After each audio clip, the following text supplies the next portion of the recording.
leave, okay, sorry about that.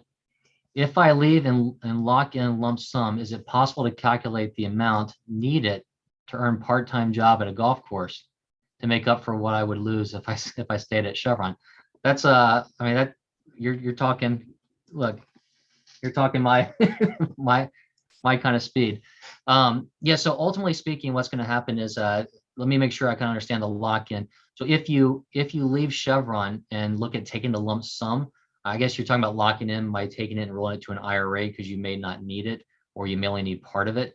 But if you were to leave Chevron and not elect the lump sum, I would advise against that right now, because again, you may have some age penalties that you defer out of, but the interest rates are rising.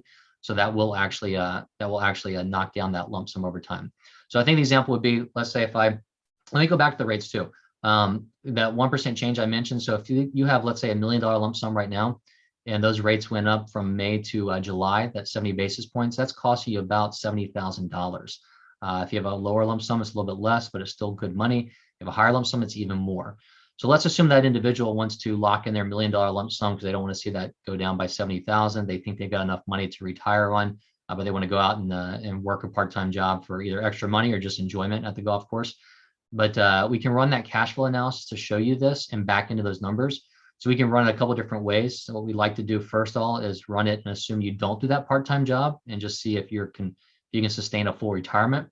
But if that doesn't happen, we can back into what do you need to achieve, or how much income do you need for the next 2 or 3 or 4 or 5 years in order to bridge that gap. And that's where that part-time job could come in. And I might unfortunately tell you that, hey, I would prefer to work at the golf course if I were you too, but maybe it just doesn't pay enough. But we can run that cash flow analysis to truly show you what those options are. So great question. I enjoyed that.